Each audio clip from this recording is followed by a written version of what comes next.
آپ لوگوں نے شاید یہ سنا ہوگا کہ جنات جو ہیں انسان کی شرم گاہوں کے ساتھ کھیلتے ہیں، وہ اسی لیے کہ وہ ہمارے ساتھ ہر لمحہ موجود ہوتے ہیں۔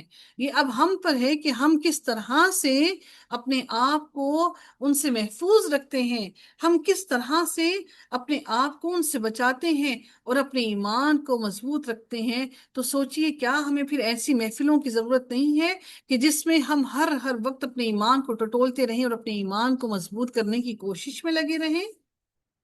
تو یہ بس سوچئے گا کہ یہ ہمارا کورس تک ہی بس یہ سارا سلسلہ جڑا ہوا ہے، جیسے ہی کورس مکمل ہوگا تو بس ہم ایک کاغذ کا ایک سرٹیفکیٹ لے کر بس چھوڑ دیں گے، لیکن ایمان پھر سے ویسے ہی کمزور پڑ جائے گا اور دنیا داری میں ویسے ہی پڑ جائیں گے۔ اللہ رب العزت فرماتے ہیں ان اللہ يدخل الذین آمنوا وعملوا الصالحات جنات تجری من تحتها الانہار ان اللہ یفعل ما یرید۔ یقیناً اللہ تعالیٰ ان لوگوں کو جو ایمان لائے اور جنہوں نے نیکیاں کی انہیں جنتوں میں داخل کرے گا جن کے نیچے نہریں بہتی ہیں، اور یقیناً اللہ تعالیٰ جو چاہتا ہے وہ کرتا ہے۔ من كان يظن أن لن ينصره الله في الدنيا والآخرة فليمدد بسبب إلى السماء ثم ليقطع فلينظر هل يذهبن كيده ما يغيظ۔ پھر رب کائنات نے فرمایا جو شخص یہ گمان رکھتا ہے کہ اللہ تعالیٰ دنیا اور آخرت میں اس کی ہرگز مدد نہیں کرے گا تو اسے ایک رسی آسمان تک دراز کرنی چاہیے، پھر اسے کاٹ دینا چاہیے، پھر اسے دیکھنا چاہیے کہ کیا واقعی اس کی تدبیر اس کو لے جائے گی جو اسے غصہ دلاتی ہے۔ اس کو غصہ کیا دلاتا ہے؟ اس کو یہی باتیں غصہ دلاتی ہیں۔ یعنی اس سے مراد کیا ہے کہ جو شخص یہ گمان رکھتا ہے کہ اللہ تعالیٰ دنیا اور آخرت میں اس کی ہرگز مدد نہیں کرے گا تو اسے ایک رسی آسمان تک دراز کرنی چاہیے، پھر اسے کاٹ دینا چاہیے، پھر اسے دیکھنا چاہیے کہ کیا واقعی اس کی تدبیر جو آسمان میں وہ رسی لے کر گیا کیا اس کو کوئی فائدہ ہوا۔ اگر کسی کا خیال ہے کہ اللہ تعالیٰ دنیا اور آخرت میں اپنے رسول کی مدد نہیں فرمائے گا تو اس کا یہ خیال غلط ہے۔ اللہ تعالیٰ اپنے رسول کی مدد ضرور فرمائے گا، اور جو اللہ کے رسول کے رستے پر اور اللہ کے رستے پر چلنے والے ہیں میرا رب ان کی بھی ضرور مدد فرماتا ہے، لیکن ایک آزمائش کی گھڑی ہے جو آزمائش کی گھڑی کو گزرنے میں وقت لگتا ہے۔ پھر اور چاہے وہ اپنے گھر کی چھت میں رسی ڈال کر اپنے گلے میں پھندا ڈال کر لٹک جائے اور دم گھٹ کر مر جائے، آسمان سے اللہ تعالیٰ کی مدد ضرور آئے گی۔ اگر کوئی آسمانی مدد کو روکنا چاہے تو رسی پر چڑھ کر اوپر سے آنے والی مدد اور وحی کو روک آئے۔ اگر کوئی روک سکتا ہے تو روک کر دیکھ لے۔ سورہ مومن میں اللہ تعالیٰ فرماتے ہیں کہ یقیناً ہم مدد کرتے ہیں اپنے رسولوں کی اور ان لوگوں کی جو ایمان لائے دنیا کی زندگی میں بھی، اور جس دن گواہ کھڑے ہوں گے یعنی روز قیامت میں بھی اللہ تعالیٰ ان سب کی مدد فرمائے گا۔ یعنی وہ اس غصے میں بفر رہے ہیں۔ آپ کو بھی جب لوگ عمل کرتا ہوا دیکھتے ہیں تو یقین کیجئے کہ وہ بھی غصے میں بفر رہے ہوتے ہیں، وہ کہہ رہے ہوتے ہیں دیکھیں جی یہ ان کے تماشے ہیں، یہ ان کی دل لگیاں ہیں کہ آج اپنے دل کا غم دور کرنے کے لیے یہ پریٹینڈ کر رہے ہیں کہ ہم اسلام پر عمل کر رہے ہیں۔ پھر رب کائنات نے مزید اگلی آیت میں مزید ارشاد فرمایا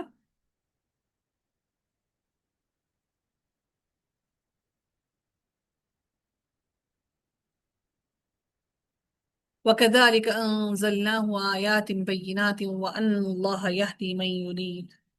اور اسی طرح ہم نے اس کو واضح آیات کے ساتھ نازل کیا ہے، اور یقیناً اللہ تعالیٰ جسے چاہتا ہے ہدایت دیتا ہے۔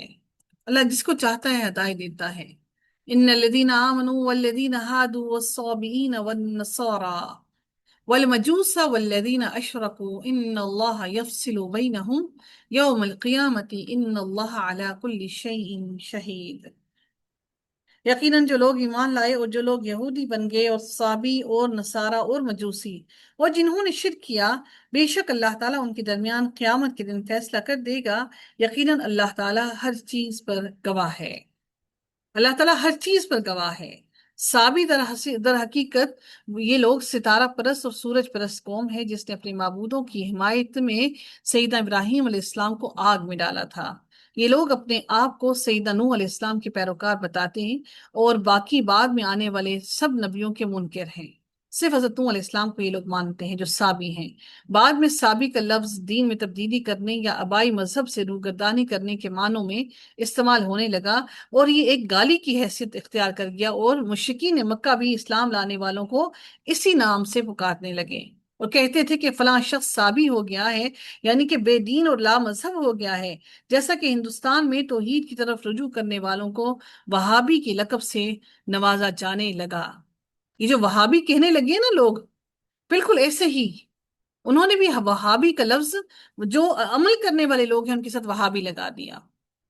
تو ان لوگوں کو یہ سمجھ لینا چاہیے کہ یہ، وہ سمجھتے ہیں کہ یہ بے دین ہو گئے، یہ وہابی ہو گئے، کوئی نیا دین نکال کر لے آئے ہیں۔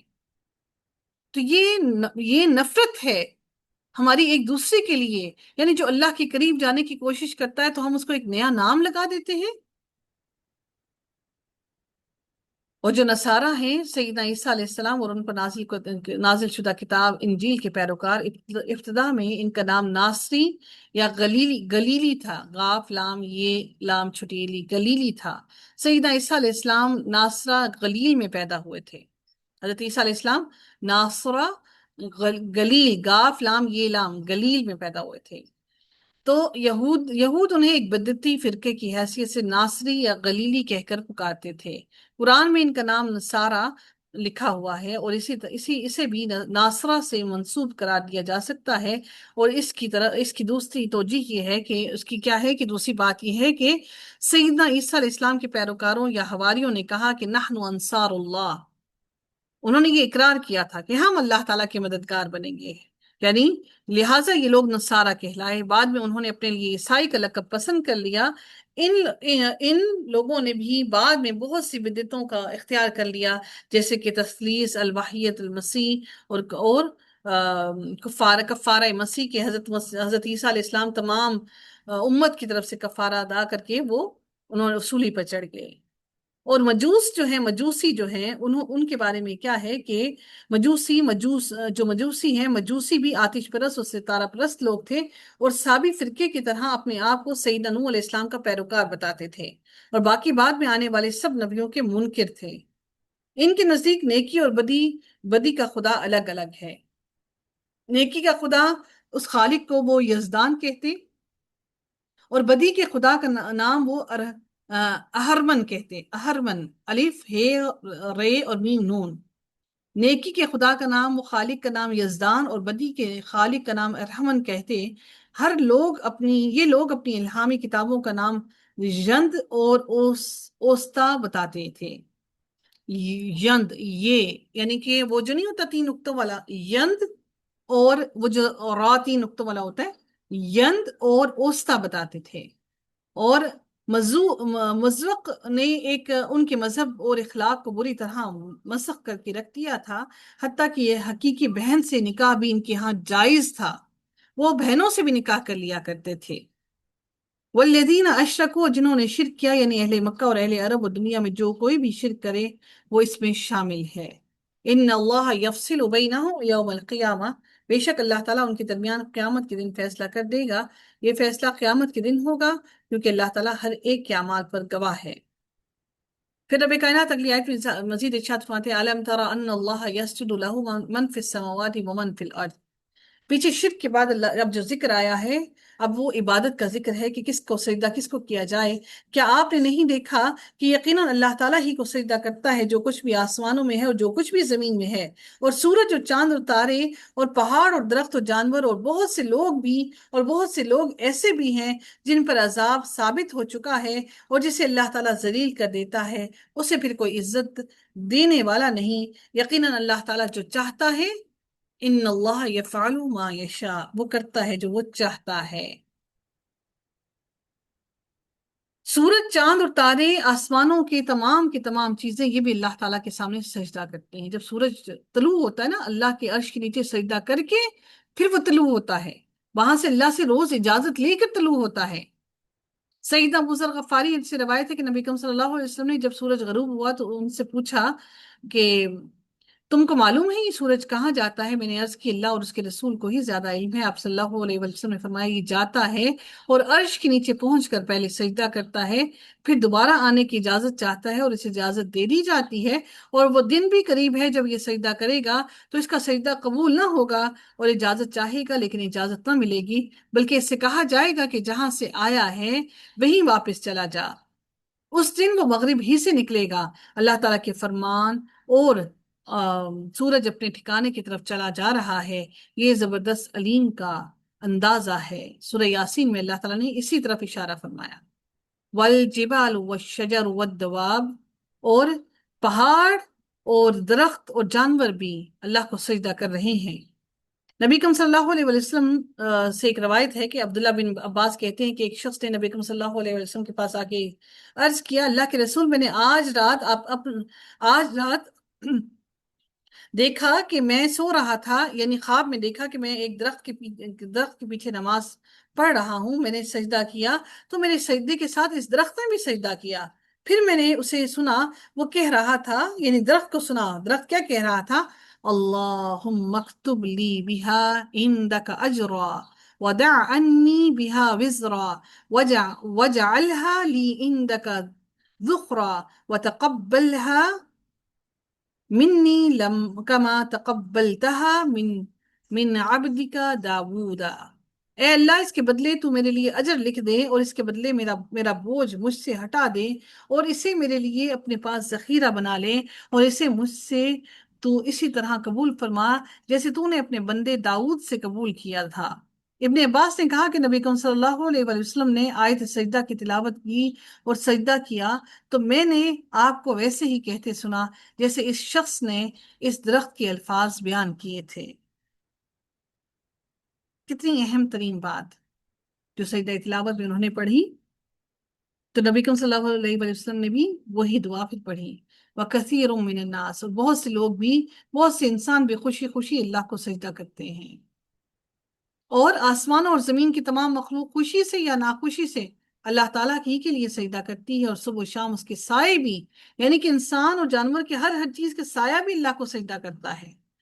اور بہت سے لوگ ایسے بھی ہیں جن پر عذاب ثابت ہو چکا ہے، یعنی بہت سے لوگ سجدہ کرنے سے انکار کرتے ہیں، ان پر عذاب واجب ہو چکا ہے، اور جسے اللہ تعالیٰ ذلیل کر دیتا ہے اسے پھر کوئی عزت دینے والا نہیں۔ جو لوگ سجدہ کرنے میں اپنی توہین سمجھتے ہیں، ایسے لوگوں کو اللہ تعالیٰ نے ذلیل کر رکھا ہے، اور وہ اپنے آپ کو عزت والا سمجھتے ہیں۔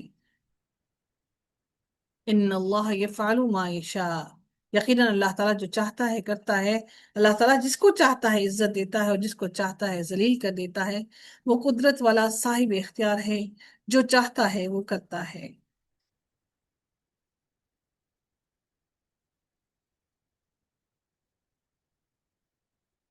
اللہ رب العزت مزید اگلی آیت میں ارشاد فرماتے ہیں، هذان خصمان اختصموا في ربهم فالذين كفروا قطعت لهم ثياب من نار يصب من فوق رؤوسهم الحمیم۔ یہ دو جھگڑنے والے گروہ ہیں جنہوں نے اپنے رب کے بارے میں جھگڑا کیا ہے، تو جن لوگوں نے کفر کیا ان کے لیے آگ کے کپڑے کاٹے جا چکے ہیں، یعنی آگ کے کپڑے اللہ تعالیٰ نے فرما دیا کہ کاٹے جا چکے ہیں، کھولتا ہوا پانی ان کے سروں کے اوپر ڈالا جائے گا۔ سیدنا علی بن ابن ابی طالب نے بیان کیا کہ میں پہلا شخص ہوں گا جو رحمان کے حضور میں قیامت کے دن اپنا دعویٰ پیش کرنے کے لیے چہار زانو بیٹھوں گا، یعنی کہ وہ جس کو کہتے ہیں نا لیگز کراس کر کے بیٹھوں گا۔ قیس نے کہا کہ آپ ہی لوگوں کے بارے میں یہ آیت نازل ہوئی تھی کہ یہ دو فریق ہیں جنہوں نے اپنے پروردگار کے بارے میں جھگڑا کیا، بیان کیا کہ یہی وہ لوگ ہیں جنہوں نے بدر کی لڑائی میں دعوت مقابلہ دی تھی، یعنی علی، حمزہ اور عبیدہ رضی اللہ تعالیٰ عنہم نے مسلمانوں کی طرف سے، شیبہ بن ربیعہ، عتبہ بن ربیعہ اور ولید بن عتبہ نے کفار کی طرف سے دعوت دی تھی۔ تو یعنی ایک جو گروہ تھا وہ مسلمانوں کا، اور دوسرا گروہ تھا بدر کے دن میں، بدر کے میدان میں ایک مومنوں کا گروہ اور دوسرا گروہ مشرکین مکہ کا گروہ تھا۔ پھر اللہ رب العزت پھر اگلی آیت میں مزید ارشاد فرماتے ہیں، یُسْحَرُ بِهِ مَا فِي بُطُونِهِمْ وَالْجُلُودِ، جس سے وہ سب پگھلا دیا جائے گا جو ان کے پیٹوں میں ہوگا اور ان کی کھالیں بھی، یعنی جو کھولتا ہوا پانی ان کے اوپر ڈالا جائے گا